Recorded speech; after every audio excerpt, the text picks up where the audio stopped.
ताजदारे Medina वालिए कायनात मुस्तफ़ा जाने रहमत के प्यारे दीवानों, निकाह के जरिए जिंदगी में सुकून पैदा होता है। निकाह करने के बाद में जिंदगी आसान होती है, बेचैनियां दूर होती हैं, सुकून पैदा होता है जिंदगी के अंदर। कुरानी नुक्ते नज़र से, इस्लामी नुक्ते नज़र से निकाह से जिंदगी में सुकून आता है। क्या आता है जी? सुकून। हमने एक वीडियो देखी सोशल मीडिया पर, एक एक्सपेरिमेंट।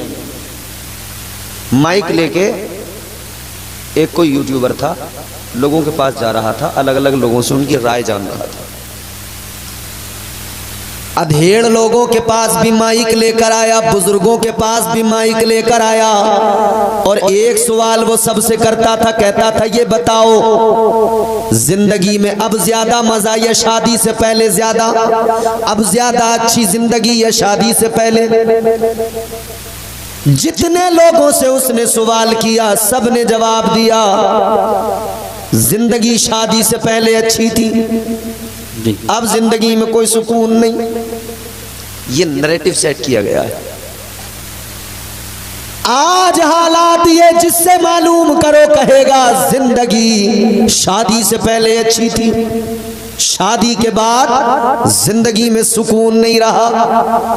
ये कैसे हो सकता है? कुरान तो कहता है निकाह के जरिए बेइत्मीनानी दूर होती है, सुकून आता है जिंदगी के अंदर। कुरान तो कहता है निकाह के जरिए जिंदगी खुशगवार होती है, मगर लोग यहाँ कह रहे हैं जिंदगियां निकाह करने के बाद दुश्वार हो गई, जिंदगी शादी के बाद की लोग कहते हैं ये जिंदगी कोई जिंदगी नहीं।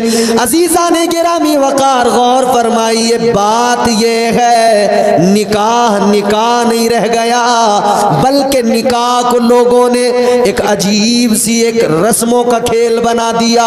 यही वजह है कि आज शादियों के बाद में जिंदगियों का सुकून खत्म होता जा रहा है। और दूसरी बात यह है कि हालात ऐसे हो गए, हालात इतने मुश्किल हो गए, आज हमारे घरों के अंदर तरबियत नहीं रही, इस्लामी उसूल ज़वाबित नहीं रहे, इस्लाम पर अमल करने वाले लोग नहीं रहे।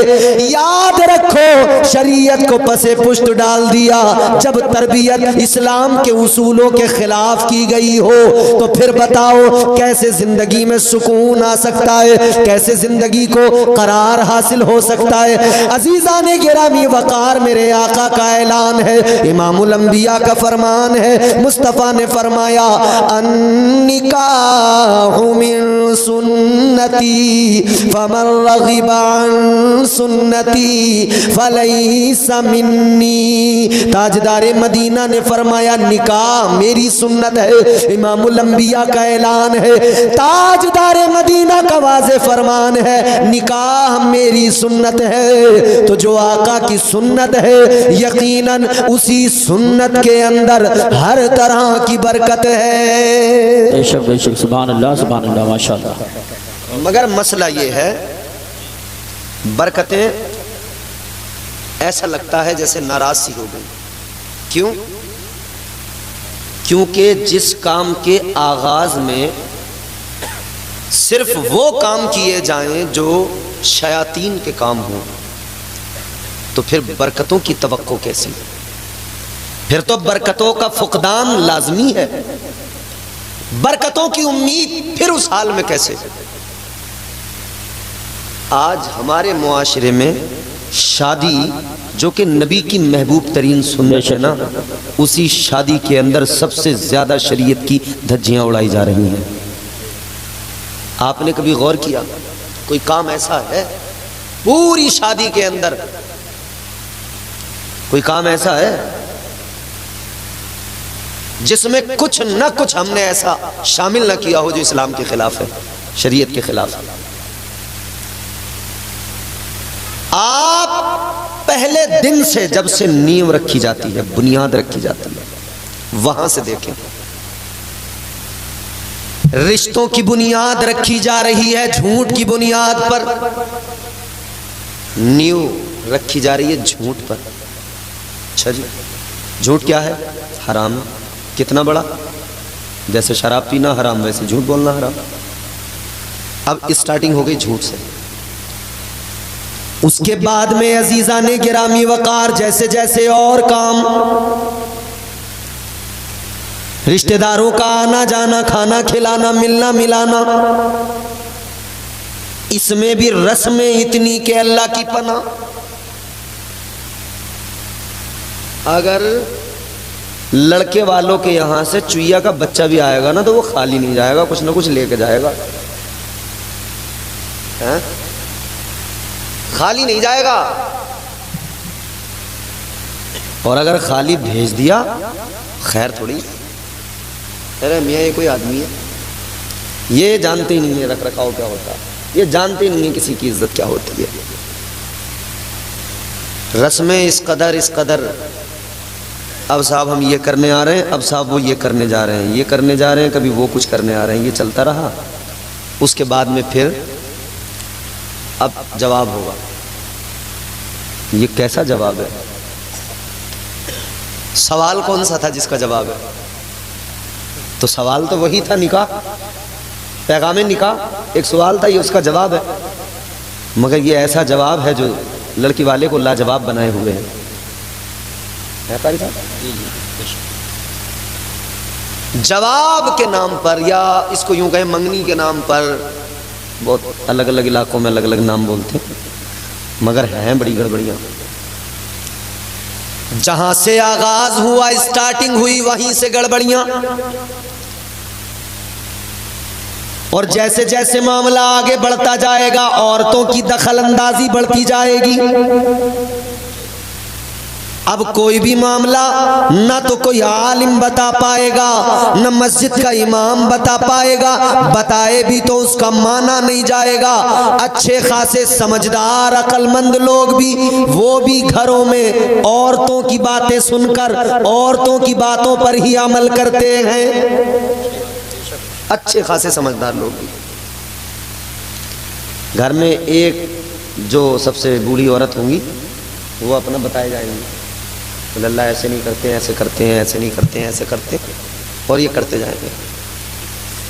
शादी की तारीखें रखी जाएं तो उसमें फिर अलग अलग कि भाई ये नहीं रखते हैं, वो तारीख रखते हैं, वो नहीं रखते हैं, ये तारीख रखते हैं।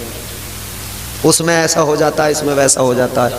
दिनों में चांद में जाने क्या क्या, अल्लाह रहम फरमाए। मस्जिद के इमाम से अगर मालूम किया जाए, इमाम साहब आप बताइए, इमाम साहब कहेंगे, मौलाना साहब कहेंगे, सारे दिन अल्लाह ने बनाए, सारी तारीखें अल्लाह ने बनाई, किसी भी दिन में रख लो, किसी भी तारीख में रख लो।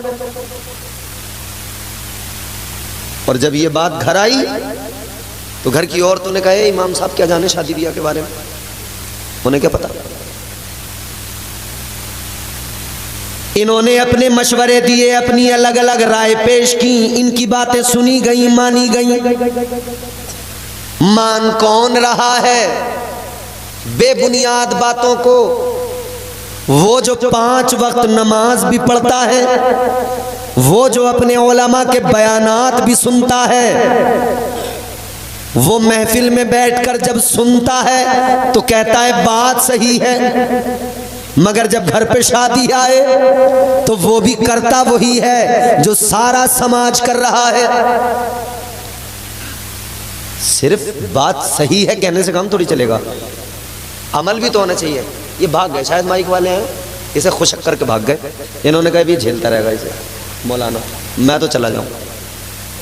बैठे हैं, अच्छा पानी पी रहे हैं, ना दूर नहीं है कहीं, चाय पीने गए। अब गौर से सुनिए मेरी बात। तो शादी निकाह मुस्तफ़ा जान रहमत की सुन्नत है, मगर इसमें शुरू से ही इतनी चीज़ों को शामिल किया गया, इतनी चीज़ों को शामिल किया गया कि वो चीज़ें शामिल होती गईं और वो खिलाफ शरीयत, इस्लाम के खिलाफ बहुत सारी चीज़ें बेवजह बदअतकादियाँ शामिल हो गईं। और हम लकीर के फ़कीर उसी लकीर को पीटते चले जा रहे हैं, उसी लकीर के पीछे भागते चले जा रहे हैं। याद रखो अजीजा ने गिरामी वकार, ताजदार मदीना की शरीयत सबसे ऊपर। आपके घर की कोई बड़ी बूढ़ी औरत बताए या मोहल्ले की कोई सबसे समझदार औरत बताए, अगर उसकी बात इस्लाम के खिलाफ है, मानने से इनकार कर देना। मानना तो फकत इस्लाम का पैगाम मानना और मुस्तफ़ा जाने रहमत का फरमान मानना। सुभान अल्लाह, सुभान अल्लाह, माशाअल्लाह। हुजूर के फरमान को मानकर उस पर अमल करना। हाँ, और हल्दी वाला तो मामला ज्यादा खतरनाक है। हल्दी वाला दिन तो ऐसा है, पूरा घर पीला, औरतें पीली, आदमी पीले, बच्चे भी पीले, पर्दे भी घरों के पीले, सब कुछ पीला पीला हो गया। ऐसे हालात के बच्चों से लेके, अच्छा औरतें बड़ी चालाकी से काम लेती हैं, कपड़ा अपने लिए लाई, पीला सूट सीने को, उसमें से इतना सा बचा तो छोटे वाले को कुर्ता सी दिया, उसे भी पीला कर दिया। और आदमियों से कह रही हैं पहले से पहले 10 दिन 15 दिन 20 दिन महीना भर पहले कि ऐ जी वो हल्दी वाला सूट मैं तो सिलवा रही हूं, तुम भी एक कुर्ता पजामा सिलवा लेते पीले रंग का। तो उन्होंने कहा अच्छा, तो उन्होंने भी कुर्ता पजामा सिलवा लिया पीला।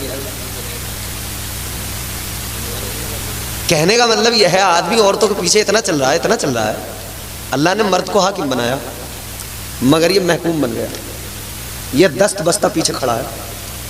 आगे से फरमान जारी हुआ, ये पीछे से जी जी, जैसा बता दिया गया, जैसा समझा दिया गया, बस हाँ जी कर लिया फौरन। औरत ने कहा ये करो, कहा हाँ जी। और मस्जिद में तकरीर सुन के इमाम साहब की, हाँ जी सही कह रहे हैं इमाम साहब, बात सही है इनकी। जलसे में तकरीर सुनी, हाँ बात तो सही कह रहे हैं मौलाना। और घर में जाकर खुद ही फिर वही सारे काम अपने घर में करवा रहे हैं। हमने तो कई लोगों के घरों का हाल ये देखा, वो मोहल्ले के अंदर चौराहों पे बैठकर दूसरों के घरों की शादियों का तबसरा किया करते थे, तनकीदें किया करते थे। उसने ऐसा कर लिया, वो ये कर रहा है, वो कर रहा है। ये इधर उधर बैठकर तनकीदें करने वाले, इनके घर में जब शादी आई, काम सारे हुए, कुछ दरवाजा खोल कर किए गए, कुछ काम दरवाजा बंद करके किए गए, काम सब हुए। और वो जो तनकीदें करते थे, वो जो लोगों पे बड़ी उंगलियां उठाते थे, वो उनके घर भी वही रहा। ये बिल्कुल इसी तरह है कि हम दुनिया को जगाने के ठेकेदार बन जाएं, अपने जागने की बारी आए तो हम बेहोश हो जाएं, अपना होश न रहे। याद रखना मेरे अजीजों, आगाज जो होता है वो खुद से होता है। तब्दीली का आगाज खुद से हुआ करता है। पहले अपने आप को बंदा बेहतर करे, सब कुछ बेहतर होता चला जाएगा। और जब तक खुद को बेहतर न किया, कुछ नहीं कर सकते। फिर बस हर तरफ खराबियां नजर आई। मगर मेरे अजीजों गौर करो, सारे गैर शरई काम शामिल कर लिए गए। तकरीब का नाम कार्ड जब छपा, उस पर लिखा गया अन्निकाहु मिन सुन्नती फमर रगिबा अन सुन्नती फलैसा मिन्नी। आका की हदीस लिखी गई, उसमें बताया गया निकाह करना ताजदार मदीना की सुन्नत है। लेकिन सुन्नत को जब अदा किया जा रहा है तो सबसे कमजोर जो पूरी शादी में काम नजर आता है वो सुन्नत पर अमल ही, यानी वो खुद निकाह, वो महफिल निकाह ही सबसे कमजोर नजर आती है। बारात में कितने लोग जाते हैं? कम से कम 250-300। और मैंने इस पूरी बेल्ट में देखा है, ट्रैक्टर स्टार्ट किया, ट्रॉली पीछे जोड़ दी और चल दिए। भर भर ट्रॉली आ रहे हैं लोग, भर भर ट्रॉली आ रहे हैं, बड़े लंबे चौड़े खाने हो रहे हैं, सब कुछ हो रहा है। इंतजाम बहुत किए गए, लंबे चौड़े इंतजाम किए गए, बड़े बड़े खाने किए गए, सब काम, सारी तकरीब देखो। जहां खाना चल रहा था वहां लोगों की भीड़ थी, जहां बारात रुकी हुई थी वहां लोगों की भीड़, जहां दूल्हा मियां बैठे वहां लोगों की भीड़, कोई सेल्फी ले रहा था, कोई कुछ कोई कुछ, सारे लोग बैठे हैं, भीड़ है हर जगह। मगर फिर एक वक्त आया निकाह का, वो भीड़ ऐसे गायब हो गई जैसे गधे के सर से सींग गायब हो जाते। अब बैठे रह गए 4-5 बुड्ढे, 2-4 दूल्हे के दोस्त, एक इमाम साहब, एक वकील साहब, 2 गवाह। कार्ड पे भी छपवाया था, जमाने को भी बताया था, सबको बता दिया गया, सब कुछ तो छपवा दिया गया। नाम तो ये था कि आका की सुन्नत अदा करने जा रहे हैं, मगर सुन्नत मुस्तफ़ा के नाम पर कितने गैर शरई काम किए, सुन्नत मुस्तफ़ा के नाम पर नाच गाने किए, सुन्नत मुस्तफ़ा के नाम पर शरीयत का मजाक उड़ाया गया, सुन्नत मुस्तफ़ा के नाम पर न जाने कितनी वाहियात हरकतें की गई, सुन्नत मुस्तफ़ा के नाम पर फजूल खर्ची की गई, सुन्नत मुस्तफ़ा के नाम पर इस्लाम के खिलाफ तमाम काम किए गए। और फिर बाद में कहने लगे हमने लो जी सुन्नत अदा कर ली, लो हमने शादी कर ली। फिर कहने लगे हमने शादी कर ली, अब बेटे की शादी करने के बाद में कहने लगे अब जरा एक महफिल मीलाद का एहतमाम कर लिया जाए, एक मीलाद शरीफ की महफिल को सजा लिया जाए। पूछा गया किस लिए? का शादी हुई है, अल्लाह का शुक्र अदा करने के लिए, शुक्राने के तौर पर महफिल मीलाद सजा लो। है मेरे अजीजों, सोचने वाली बात है, जिस वक्त में तुम नाच रहे थे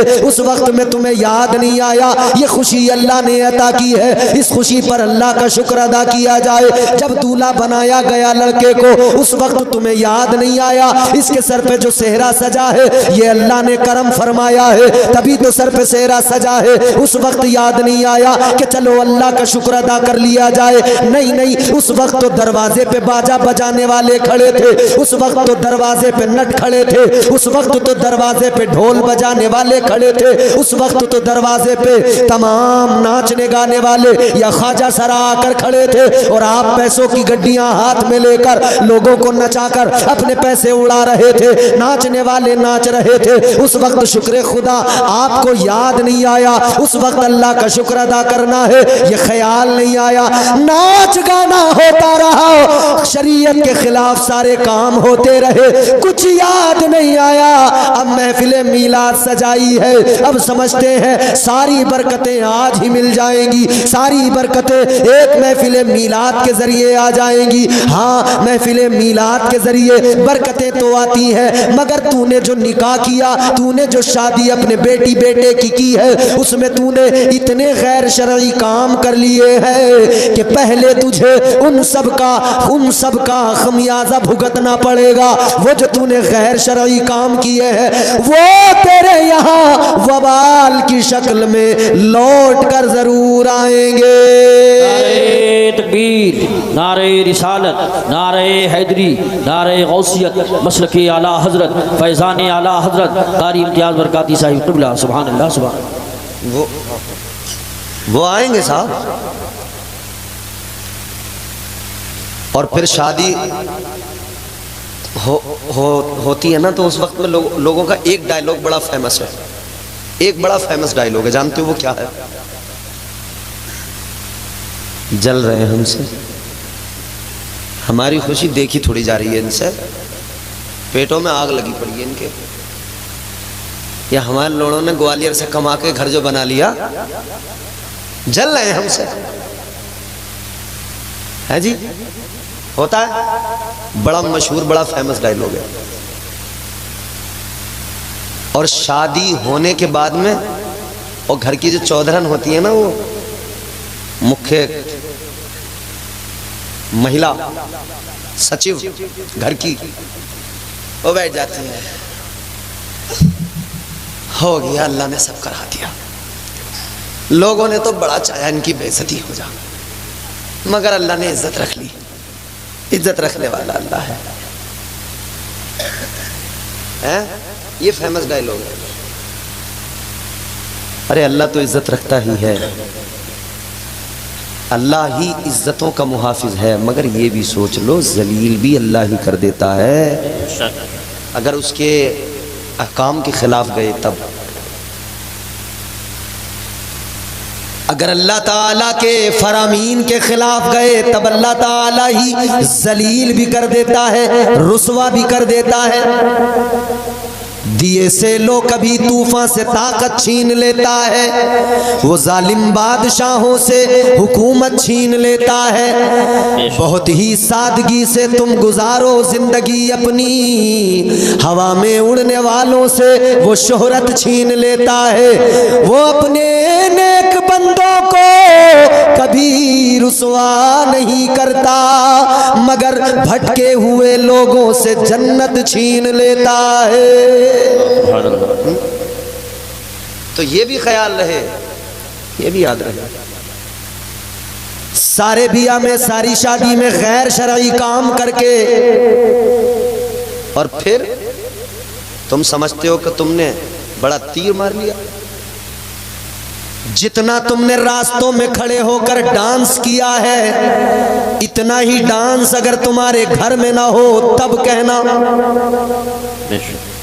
और होता है मियाँ, और हो रहा है, आप भी देख रहे हैं, हम भी देख रहे हैं। मगर जानते हो एक परिंदा है, एक जानवर है, उसका नाम है शुतुरमुर्ग।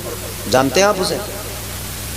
वो जब कोई ऐसी सिचुएशन देखता है तो अपना सर रेत में डाल देता है, रेत में अपना सर घुसा देता है। यानी वो समझता है कि अब मुझे बाहर का कुछ दिखेगा नहीं, तो समझता खतरा अब टल गया। तो क्या रेत में सर डालने से खतरे कभी टले हैं जी? भाई रेत में सर डाल देने से खतरे तो नहीं टल जाते, सिचुएशन तो जो कि तू रहती है। हम लोग रेत में सर डाले हुए हैं अभी, पता तो है खतरा है दाएं बाएं, अगर रेत में सर डाल दे रहे जो होगा कुछ नहीं, देख लेंगे। रेत में सर डाल के सोच ले कुछ नहीं है, सब खत्म हो गया। अजीजाने गिरामी वकार गौर फरमाइए, रेत में सर डालने से कुछ नहीं होगा। बदलना पड़ेगा, अपने आप को बदलना पड़ेगा, अपने तौर तरीकों को बदलना पड़ेगा। इन रस्मों रिवाज को आए कहां से रस्मों रिवाज? हमारे यहाँ हिंदुस्तान के अंदर हमारे साथ बहुत सारे मज़ाहिब के लोग रहते हैं, और एक मेजर मतलब एक जो है हमारे यहाँ जो माइनॉरिटी में है कम्युनिटी, वो उनकी बहुत सारी चीज़ें रस्म व रिवाज वो मुसलमानों के यहाँ पाए जा रहे हैं। क्यों? जिहालत के सबब, जिहालत के सबब। अजीजाने गिरामी वकार जरा गौर से सुनिए, मैंने अर्ज किया ये शादी करना नबी की सुन्नत है तो सुन्नत के तरीके से करो, और निकाह करने का हुक्म अल्लाह ताला ने दिया। अल्लाह ने फरमाया तुम्हारे दरमियान जो बेनिकाह वाले मर्द हैं जिनके निकाह नहीं हुए, और वो औरतें जिनके निकाह नहीं हुए, कुरान कहता है उनके निकाह कर दो। क्या होगा? कुरान कहता तुम निकाह कर दो, निकाह करना तुम्हारा काम है, बाद में देखते जाना अल्लाह ताला उन्हें फकीर से गनी बना देगा, फकीर से गनी बना देगा।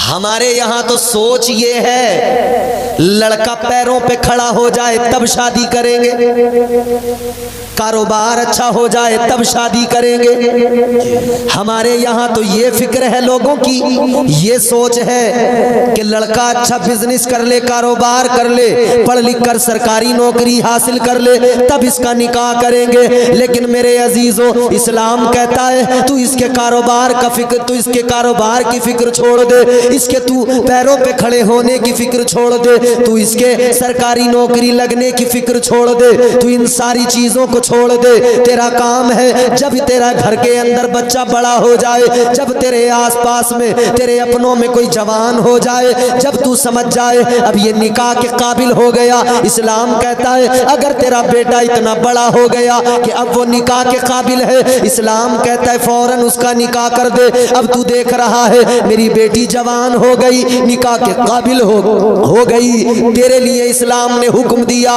कि तू अपनी बेटी का निकाह कर दे, अपनी बेटी की शादी कर दे। आज हमारे यहाँ देर पे देर, इतनी देर, उस देर का नतीजा क्या? देर किस लिए? रस्म और रिवाज। ऐसे शादियों में उसके लिए खर्च बहुत, खर्च के लिए पैसा चाहिए, पैसा नहीं तो शादी डिले, शादी लेट होती जा रही है। शादियां जितनी ताखीर से हो रही है उतनी ही मुआशरे के अंदर बेहयाई बेगैरती फैलती जा रही है। इस बेगैरती बेहयाई की असल वजह शादियों के अंदर शामिल रस्म व रिवाज और फजूल खर्चियां, बेवजह की चीजें, जिसकी वजह से शादियां लेट हो रही हैं, डिले हो रही हैं। लड़के वाले तो इसलिए नहीं करते कि मोटा रिश्ता मिले तब करे, लड़की वाले इसलिए नहीं करते कि रिश्ता तो मोटा ही करना है, कोई अच्छा मालदार ही देखना है, मगर जरा अपना बजट भी थोड़ा ठीक हो जाए। इसी में बच्चे बड़े होते गए, जवान हो गए, जवान से फिर वो, अब वो बच्चे खुद परेशान है, हमारे घर वाले शादियां नहीं कर रहे हमारी। कई नौजवानों ने हमें फ़ोन करके कहा कि मौलाना हम क्या करें, हमारे घर वाले शादी नहीं कर रहे। बताते फ़ोन करके कि हम बताइए क्या करें। इंसान आखिर इंसान ठहरा, शैतान भी इसका खुला दुश्मन, नफ्स भी इसका दुश्मन, नफ्स भी बहका रहा है, ख्वाहिशात भी अलग। तो सूरत हाल ये है कि बंदा गुनाहों से खुद को बचाते बचाते फिर कई बार ऐसा भी होता है कि वो कहीं ना कहीं कमज़ोर पड़ जाता है और शहवत उस पर गालिब आ जाती है। कई बार वो फितरी तौर पे गुनाह का आदी होता है तो उसे गुनाह में फिर जो है वो मज़ा आने लगता है। लेकिन इसकी असल वजह यह है शादियां देर से करना, जिसकी वजह से मुआशरे में बेगैरती बेहयाई और ये सारी चीज़ें जो आजकल हो रही हैं, ये सब बताने की ज़रूरत नहीं, आप भी सब समझदार हैं, सब जानते हैं। अजीज़ा ने गिरामी वकार, अब वो आए करीमा सुनिए। अल्लाह ताला ने कुरान मजीद में फरमाया, या अय्युहन नासु तक़ू रब्बकुमुल्लज़ी खलक़कुम मिन नफ्सिन वाहिदतिन व खलक़ मिनहा ज़ौजहा व बस्स मिनहुमा रिजालन कसीरा व निसा। अल्लाह ताला का कुरान कहता है, ऐ ईमान वालो, ऐ लोगो, अल्लाह से डरो। या अय्युहन्नास, या अय्युहन्नास इत्तकू, या अय्युहन्नास, ऐ लोगो इत्तकू, अल्लाह से डरो। ये अल्लाह से डरने का कुरान मजीद ने मुख्तलिफ मकामात पर जिक्र किया है और अलग अलग तरह से किया है, मगर यहाँ जो अल्लाह ने जिक्र किया है ना, अल्लाह से डरो, तो किस मामले में? कुरान कहता है, ऐ लोगो अल्लाह से डरो जिसने तुम्हें एक जान से पैदा किया। या अय्युहन नासु तक़ू रब्बकुमुल्लज़ी खलक़कुम मिन नफ्सिन वाहिदा। कुरान कहता है, ऐ लोगो अल्लाह से डरो जिसने तुम्हें एक जान से पैदा किया, और आगे फरमाया एक जान से पैदा किया, फिर उसी से तुम्हारा उसने जोड़ा बनाया। जी, फिर उसी से जोड़ा बनाया। एक जान से पैदा किया, फिर उसी से जोड़ा बनाया। इसको समझना है तो आपको हजरत आदम अलैहिस्सलाम तक जाना पड़ेगा, शुरू इंसानियत का आगाज। हजरत आदम अलैहिस्सलाम नस्ल इंसानी के बाप, अल्लाह ताला ने हजरत आदम को पैदा फरमाया। हजरत आदम अलैहिस्सलाम को पैदा फरमाने के बाद अल्लाह ताला ने जन्नत में दाखिल फरमा दिया। कहाँ बोल सकते हैं एक बार? जन्नत है।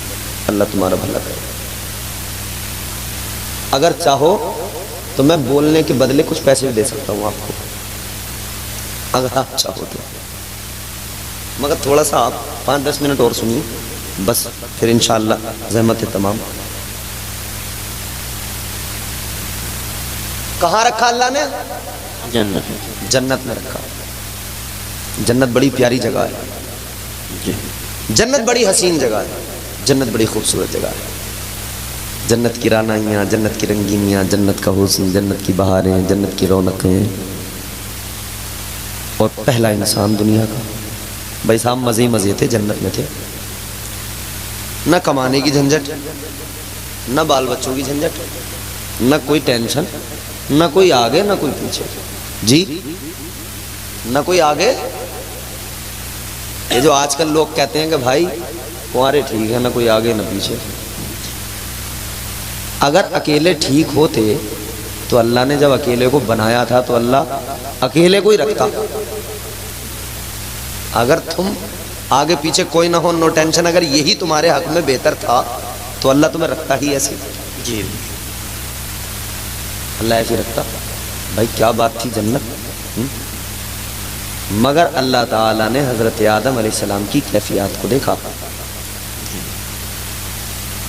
हज़रत आदम अलैहिस्सलाम थे तो जन्नत में, मगर तबीयत कुछ ज़रा हम जिन्स कोई नहीं था।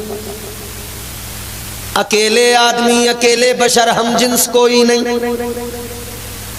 दूसरा इंसान कोई नहीं। मैं आपके जलालपुर से एक आदमी को पकड़ के ले जाऊं अपने साथ और किसी जंगल में ले जाकर छोड़ दूं, जहां 200-400 किलोमीटर के जंगल में कोई दूसरा आदमी ना हो, तो वह रह पाएगा अकेला? जी। वो जंगल बड़ा खूबसूरत हो, उसमें तमाम फल मिलते हों, उसमें बड़े मज़े की ज़िंदगी हो, तमाम सुकून हो, फल हो खाने को, मेवे हो खाने को, मगर अकेला आदमी होगा कहीं जंगल में और कोई हम जिन्स नहीं हो, दूसरा आदमी ना हो, रह पाएगा? दिल लगेगा? नहीं लगेगा, नहीं लगेगा। यानी आदमी ऐसी जगह कि जहाँ कोई ना हो वहाँ जाना भी चाहता है ना, तो अपनी मेहरारू के साथ ही जाना चाहता है। जी। कहता ये कि चलो हम ऐसी जगह चले जाएं जहाँ कोई ना हो, कोई हमें देखता ना हो, बस तुम हो और मैं हूँ, फिर बोले हम प्यार की बातें करेंगे। आदमी जाना भी चाहता है तो चाहता है,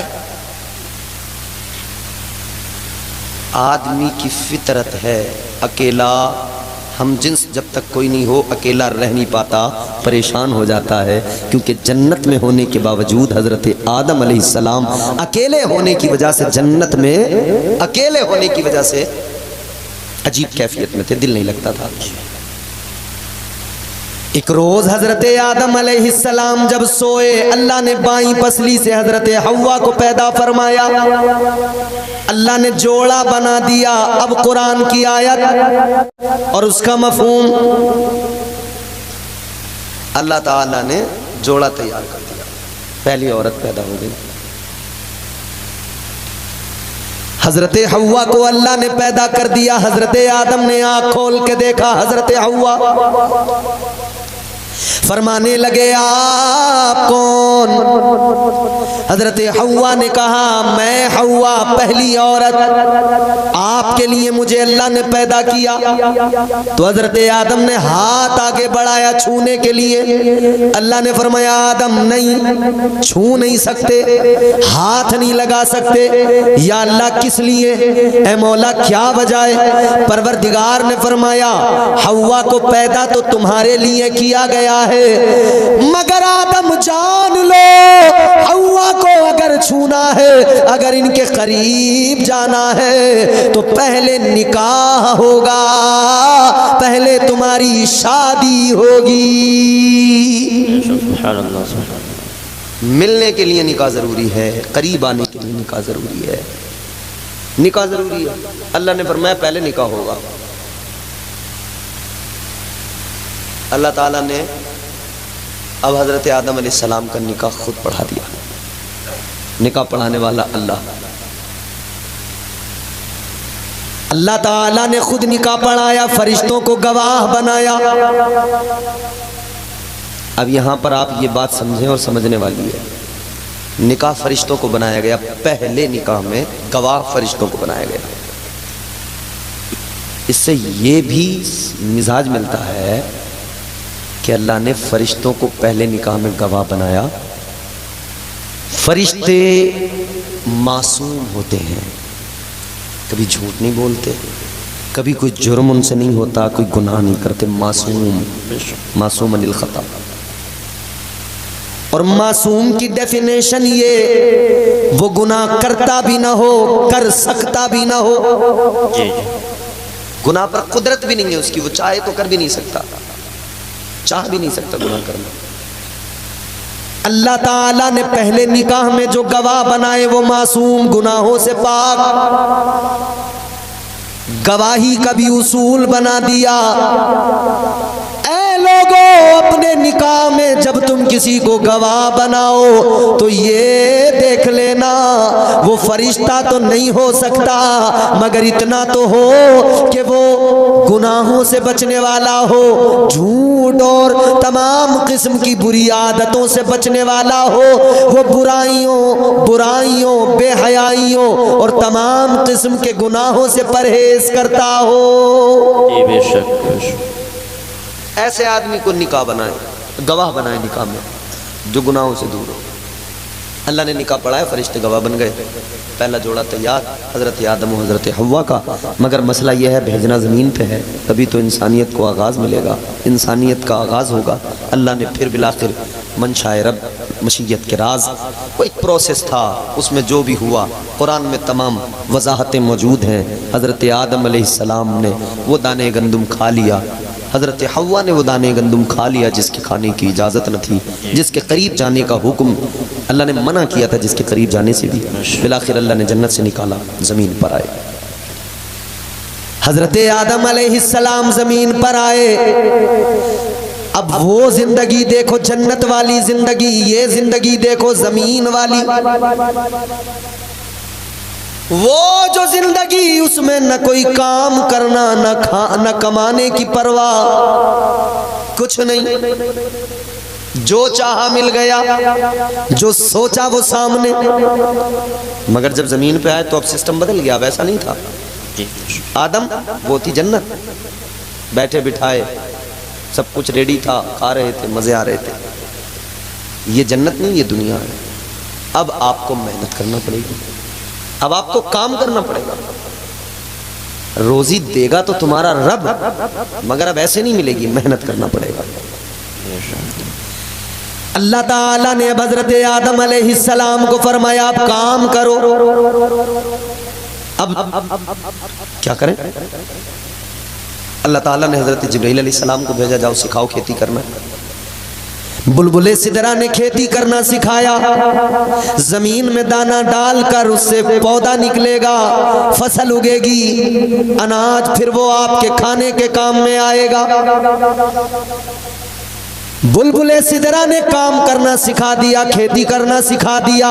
अब हजरत आदम अलैहिस्सलाम कमा के खाने लगे, मेहनत करके रिस्क अपना पाने लगे। और तमाम इंसानों के लिए ये बात भी अब तय हो गई, हर किसी को रिस्क उसके मुकद्दर का मिलेगा, मगर बैठे बिठाए कुछ नहीं मिलेगा। वो अगर मेहनत करेगा तो देने वाली जात अल्लाह की है, अता करने वाला परवरदिगार है। देगा तो अल्लाह, मगर मेहनत करनी पड़ेगी। तो हजरत आदम, हजरत हव्वा, अब इन दोनों के मिलने से क्या होता था, एक बार में हजरत हव्वा जब हामिला होती थी, प्रेग्नेंट होती थी, तो एक मर्तबा में 2 बच्चे पैदा होते थे, एक लड़का एक लड़की। एक लड़का एक लड़की एक मर्तबा में। तो इधर जो लड़का लड़की पैदा हुए, अब उनके बाद में दूसरी मर्तबा फिर जब आप हामिला होती थी तो फिर एक लड़का एक लड़की। तो उधर वाला लड़का, इधर वाली लड़की, इधर वाला लड़का, उधर वाली लड़की, इस तरह से उनके निकाह कराए जाते थे। इस तरह से उनके निकाह कराए जाते थे, इस तरह से उनकी शादियां होती थी। बस शादियों का प्रोसेस इसी तरह से स्टार्ट हुआ। मगर शादियों का प्रोसेस इसलिए था कि इंसानियत को फ़रोग़ मिले, इसलिए नहीं था कि शैतानियत को फ़रोग़ मिले। शादियों का मकसद इसलिए हरगिज नहीं था कि शैतानियत को फरोग मिले, शादियों का मकसद था कि इंसानियत फरोग पाए। अल्लाह ताला ने दुनिया में इंसानियत को फरोग बख्शा।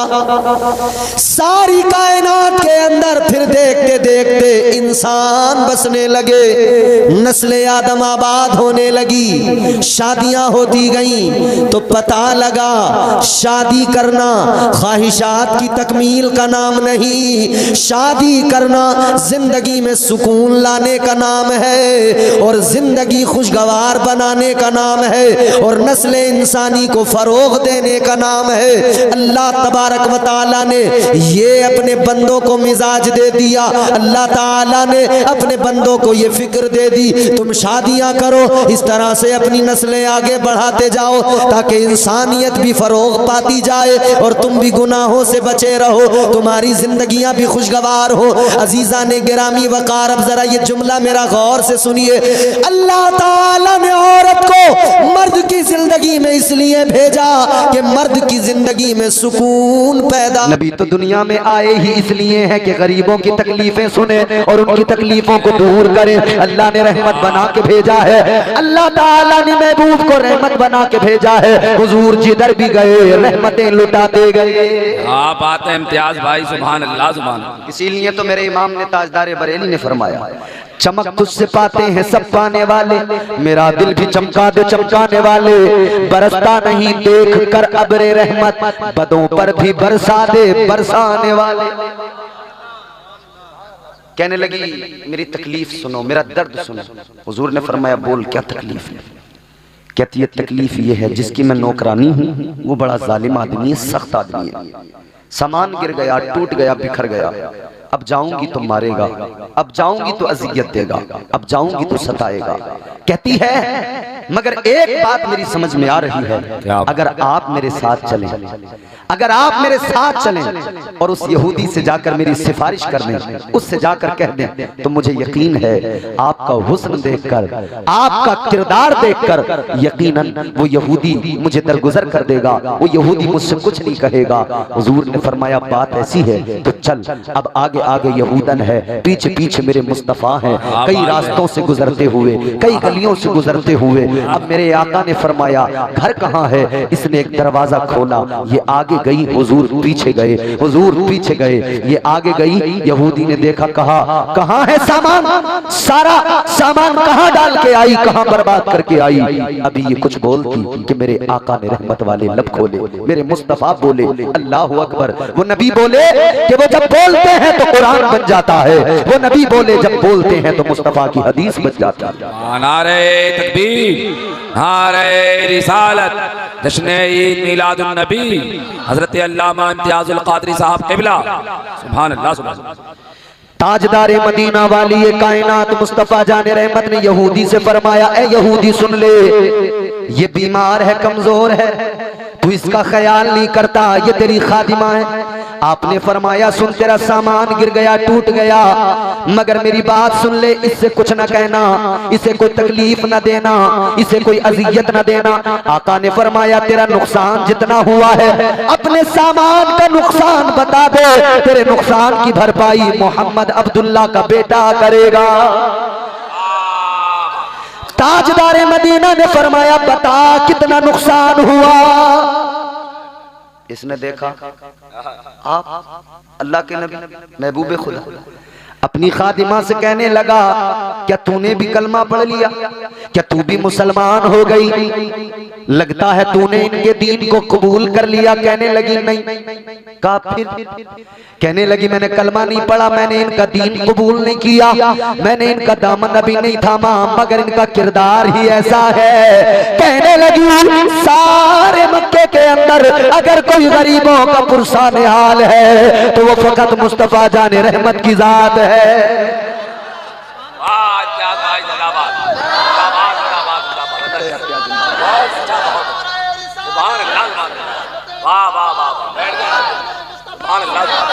बहुत अच्छा, अल्लाह अच्छा रखे। उसने कहा तूने कलमा नहीं पढ़ा कर? नहीं। अच्छा ताजदार मदीना से कहने लगा जरा रुक जाइए, ठहर जाइए।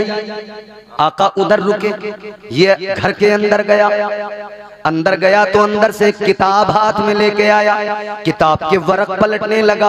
वरक पलटता है, किताब को पढ़ता है और आगे आता है। कभी आका के हाथ को चूमता है, कभी आका के कदमों को चूमता है। किताब के वरक पलटता है यहूदी, आगे आके आका के दामन को पकड़ के चूमता है। मुज़म्मिल वाली चादर को सर पे रखता है। अल्लाह अल्लाह, खादिमा भी देख कर हैरान है, आका भी मुस्कुरा रहे हैं, देख रहे हैं। ये कहने लगा, है मोहम्मद इब्ने अब्दुल्लाह, एक सवाल करना चाहता हूँ, आप एक सवाल का जवाब दे दीजिए, उसके बाद में चले जाना। आका ने फरमाया बोल क्या सवाल है, क्या मालूम करना चाहता है। ये कहने लगा, है मोहम्मद इब्ने अब्दुल्लाह, बस मुझे इतनी सी बात बता दो, रात आप कहाँ गए थे, रात कौन से जलवे देख कर आए हो, रात किधर गए थे। इतना सुना तो मेरे आका मुस्कुरा गए। ताजदारे मदीना ने फरमाया, है यहूदी, रात में मेराज पे गया था, रात मैंने अपने खुदा का दीदार किया, रात मैंने जन्नत और दोज़ख को देखा, रात मैंने लामकान का सफर किया। अल्लाह अल्लाह, इतना सुना यहूदी आगे बढ़ के बोला, ये मेरी किताब बताती है, ये किताब कहती है अल्लाह का जो आखिरी रसूल होगा रात को मेराज करेगा और दिन में गरीबों से प्यार करेगा।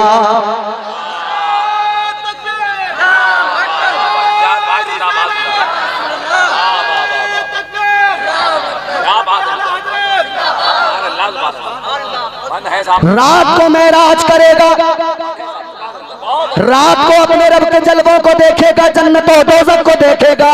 मगर जब दिन होगा, जब मेराज से आएगा तो वो गरीबों से प्यार करेगा, कमजोरों की मदद करेगा। कहने लगा, मेरी किताब में जो लिखा था मैंने आज देख लिया, मुझे पता लग गया आप अल्लाह के सच्चे पैगंबर हो।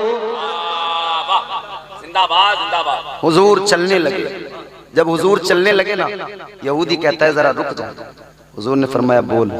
कहता अब हक जाहिर हो गया है। बोला ना सुभान अल्लाह। कहता सरकार अब हक जाहिर हो गया है। कहता या रसूल अल्लाह, अब मैं सब कुछ समझ गया, पर्दे उठ गए, हक जाहिर हो गया। कहता है जाना बाद में, पहले अपना मुझे गुलाम बना लो। कहता है आका, ए ताजदारे मदीना, मुझे कलमा पढ़ा दो। आका ने फरमाया ठीक है। अब ये कलमा पढ़ने को तैयार, आका पढ़ाने को तैयार कि खादिमा उठी, उठकर आई और यहूदी को पीछे धक्का मार दिया। ये कलमा पढ़ने को तैयार, नबी पढ़ाने को तैयार, ये खादिमा उठ के आई, धक्का मारा, पीछे कर दिया। यहूदी बोला ये क्या, ये आइए तशरीफ लाइए, तवज्जो, जोर से बोले सुभान अल्लाह। बड़े अच्छे लोग हो आप, 5 मिनट की और ज़हमतें हैं। जैसे ही मेरे आका ने देखा, इसने यहूदी को पीछे हटाया। यहूदी कहने लगा मेरी खादिमा है तू, मगर तूने ये क्या किया। कहने लगी यहूदी ये बता, तेरे दरवाजे तक नबी को लाया कौन है, तेरे मकान तक, तेरे घर का रास्ता बताया किसने, आका को लाया कौन। कहने लगा तू लाई। कहने लगी फिर नंबर भी पहले मेरा लगेगा, पहले मैं कलमा पढ़ूंगी, बाद में तू कलमा पढ़ेगा। नारे तकबीर, नारे रिसालत, नारे गौस, मसलके आला हजरत, मसलके आला हजरत, सरकार की आमद, आका की आमद, प्यारे की आमद, सच्चे की आमद। नारे तकबीर, नारे रिसालत, कारी इम्तियाज बरकाती साहब किबला। कहती है मैं लाई हूं तो नंबर पहले मेरा लगेगा। कहती है जब इन्होंने मेरे सर पर चादर रहमत को डाला मैं तभी समझ गई थी। और यहूदी में जान तो गई थी, मगर सुन ले वक्त अब है, कलमा पहले मैं पढ़ूंगी बाद में तू पढ़ेगा। यहूदी बोला बात तो तेरी सही है, मगर मैं तेरा मालिक हूँ, इसलिए पहले मैं कलमा पढ़ूंगा, तू बाद में पढ़ेगी। आका ने फरमाया क्यों झगड़ते हो, क्यों लड़ते हो, आओ दोनों एक साथ आओ, एक साथ तुम्हें कलमा पढ़ाता हूँ और एक साथ कलमा पढ़ाकर मैं तुम्हें अपनी गुलामी में शामिल करता हूँ। आका ने पढ़ा दिया, अशहदु अल्ला इलाहा इल्लल्लाह व अशहदु अन्ना मुहम्मदन अब्दुहु व रसूलुहु। अब मैं बहुत लतीफ जुमला कह के बात खत्म करने वाला हूं। हुजूर ने कलमा पढ़ाया, दोनों ने कलमा पढ़ा। अब हुजूर जाने लगे। इमरान भाई बड़ा लतीफ जुमला, कलमा हुजूर ने पढ़ा दिया, आका जाने लगे। इधर मेरे मुस्तफा जाने को तैयार हैं, उधर यहूदी ने कहा अगर इजाजत हो तो एक बात कहूं। हुजूर ने फरमाया बोलो। कहने लगा या रसूल अल्लाह इजाजत हो तो एक बात अर्ज करूं। आका ने फरमाया बोलो। यहूदी कहने लगा या रसूल अल्लाह मुझे अपनी किस्मत पे नाज है, अपने मुकद्दर पे फख्र है। आका ने फरमाया क्या मतलब? कहा या रसूल अल्लाह आपकी बारगाह बड़ी आला बारगाह। अबू बकर ने आके कलमा पढ़ा, उमर आपकी बारगाह में आए, आपने कलमा पढ़ा। या रसूल अल्लाह उस्मान आए आपकी बारगाह में, आपने कलमा पढ़ाया। अली आए आपने कलमा पढ़ाया। सहाबा आए आपकी बारगाह में, फिर आपने कलमा पढ़ाया। या रसूल अल्लाह ये हमारा मुकद्दर है आका, ये हमारी किस्मत है, ये अल्लाह का करम है कि आप खुद चल के हमारे गरीब खाने पे आए, फिर आपने हम गरीबों को कलमा पढ़ा दिया है। वो आपके दर पे चल के आए कलमा पढ़ने और आप खुद रहमतुल लिल आलमीन हम गरीबों के घर आए, हमें कलमा पढ़ा। लोगों जरा गौर करो, आका तुम्हारे मेरे नबी ताजदार मदीना उम्मत से इतना प्यार करे, अल्लाह भी इस उम्मत से प्यार करे, आका भी इस उम्मत से प्यार करे। हम वो उम्मती हैं आका के, अपने मुकद्दरों पे नाज करो। रात के इस तन्हाई के आधी रात गुजर चुकी है, इस वक्त में आप बैठे हो, खुदा की कसम याद रहे मुस्तफा जाने रहमत भी आपको प्यार से देख रहे हैं और परवरदिगार भी तुम्हें बड़ी मोहब्बत से देख रहा है। अल्हम्दुलिल्लाह ये हुजूर की बज़्म है, हुजूर की बज़्म में आने वाला कभी महरूम नहीं जाता है। अपनी किस्मतों पे नाज करो और फिर यूं कहो जो मेरे इमाम ने ताजदार बरेली ने कहा, सबसे औला हमारा नबी, सबसे औला हमारा नबी, सबसे बाला वाला हमारा नबी, सबसे बाला वाला। अपने मौला का प्यारा हमारा नबी, दोनों आलम का दूल्हा हमारा नबी, दोनों आलम का दूल्हा हमारा नबी, सबसे औला हमारा नबी, सबसे बाला वाला। अल्लाह ताला इस महफिल को कबूल फरमाए, मेरा पढ़ना आपका सुनना, तमाम उलमा का बयान करना अल्लाह कबूल फरमाए। वक्त काफ़ी हो गया, फिर कभी ज़िंदगी ने वफा की और मौका आया तो इंशाअल्लाह फिर गुफ्तगू होगी। अब कोई कुछ नहीं कहना, जितना सुनाना था मैंने आपको सुना दिया। हालांकि मैं ये चाहता था कि आज तकरीर नहीं करूँ। हाजी जी मैं तो इन कमेटी वालों से इतना नाराज था, तकरीरी करने का मूड नहीं था, मगर मैं आया तो मैंने आपको देखा, अच्छे लोग मुझे नजर आए, सब अच्छी लोग हैं, हो जाती है थोड़ी बहुत चीज़ें, इतना नादानी करी है जो भी, लेकिन अल्हम्दुलिल्लाह अब आपने भी सुन लिया अच्छे से और स्टेज से भी हमारे उलमा ने बड़ा साथ दिया, सब बैठे रहे। अल्लाह ताला सबका बैठना कबूल करे और आप सबका भी सुनना कबूल करे। मेरा ख्याल ये है कि आप अब बस ज़्यादा नहीं चलिए, बात हाजी साहब ने कहा है तो ये भी ना हो कि मैं इनकी बात टाल के ही चला जाऊँ। 5 मिनट ज़रूर मैं आपकी खिदमत और इनके हुक्म के मुताबिक करूँगा। ज़रा मोहब्बत से बोल दें सुभान अल्लाह। तो हुजूर भी प्यार करे उम्मत से, अल्लाह भी प्यार करे उम्मत से, तो फिर उम्मत का भी फ़र्ज़ बनता है ना आका से प्यार करे। बोलो, उम्मत का भी फर्ज बनता ना आका से प्यार करे, और जब तक उम्मती हुजूर से प्यार ना करे ईमान ही मुकम्मल नहीं होता, ईमान की तकमील ही नहीं होती। ताजदार मदीना वाली ये कायनात मुस्तफ़ा जाने रहमत के गुलामों, ईमान की तकमील ही उस हालत में है कि जब बंदा अपने आका से कायनात की हर शय से ज्यादा प्यार करे, ऐसा प्यार करे, ऐसा प्यार करे जैसा प्यार करना नबी के सहाबा ने सिखाया, ऐसा प्यार करे जैसा प्यार करना मुस्तफ़ा के गुलामों ने सिखाया।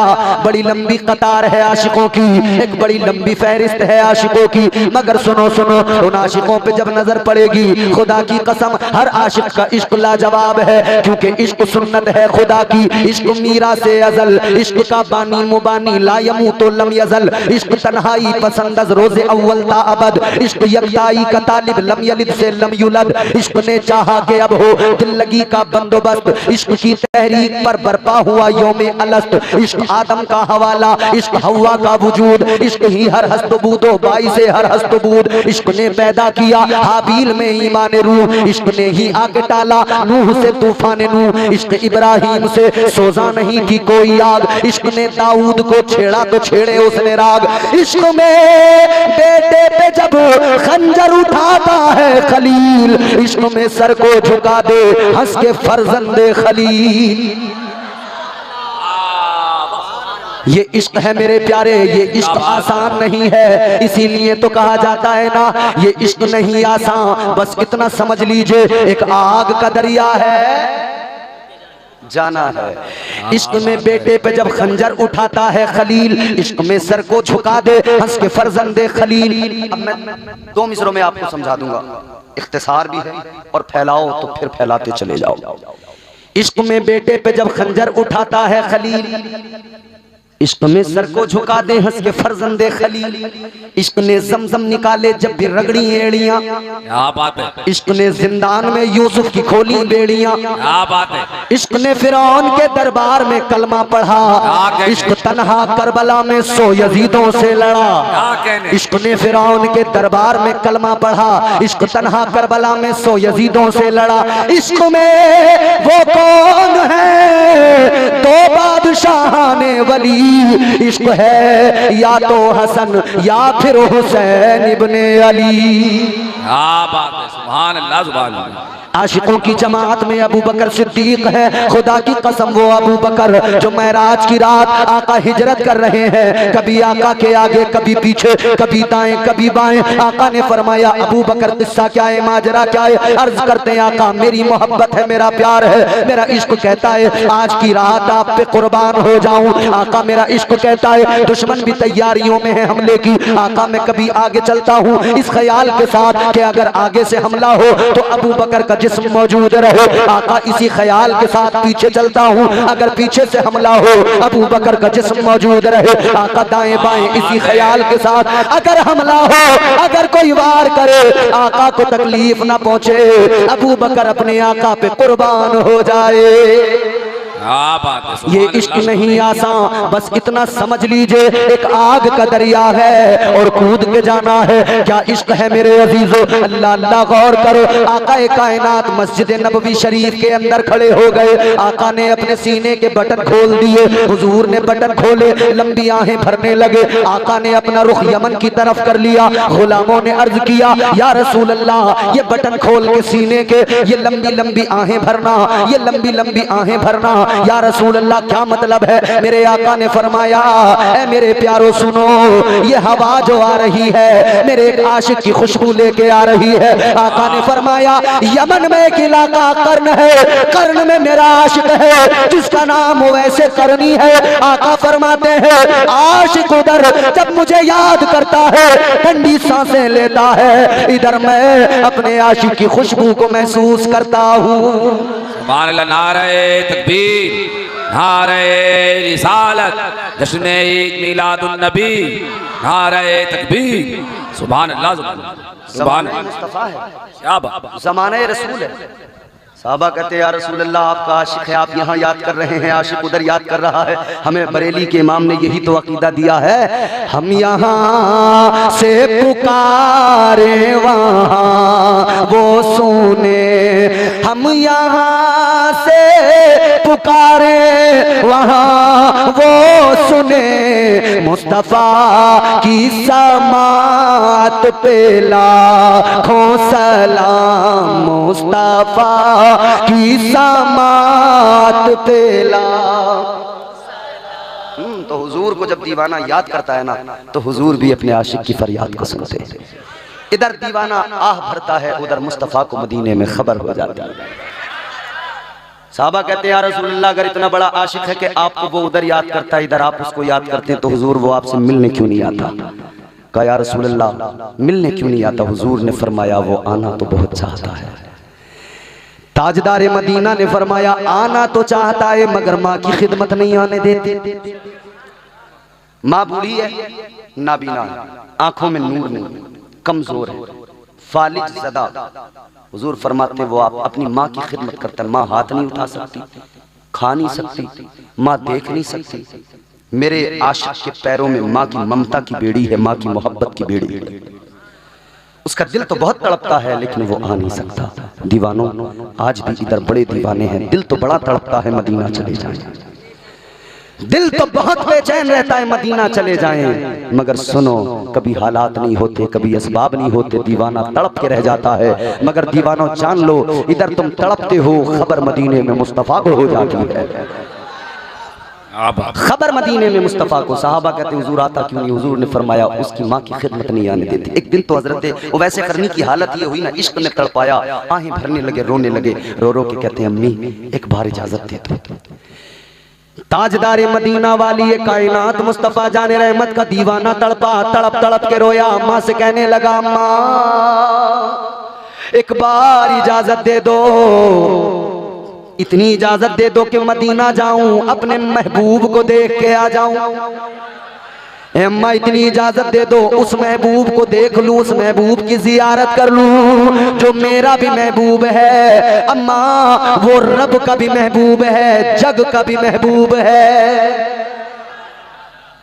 मुस्तफ़ा जाने रहमत का दीवाना तड़पा, माँ से इजाजत तलब करता है। माँ ने इजाजत तो दी मगर शर्त लगा के दी। माँ ने कहा बेटा जाना और जल्दी वापस आना, रुकना नहीं। इजाजत है लेकिन रुकना नहीं। दीवाना चला, हाय झूम रहा था। आज इश्क अपनी मेराज को चला है।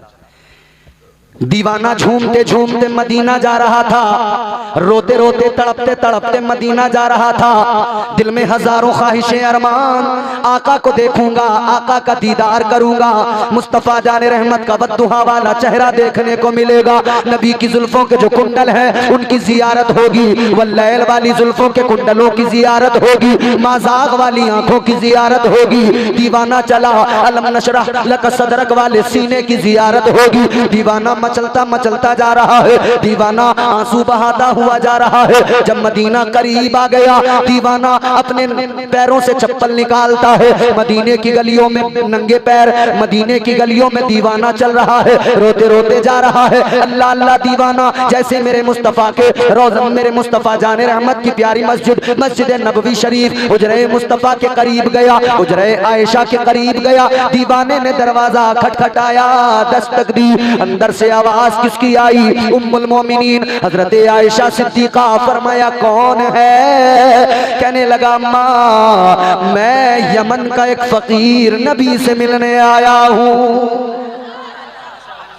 कोई नाम नहीं बताया, कोई पहचान नहीं बताई कि मैं फला कबीले से हूँ, फला का बेटा हूँ, ये हूँ वो हूँ, नहीं, बल्कि आशिक ने बता दिया। आशिक की एक ही पहचान होती है, वो दरे यार का फकीर होता है।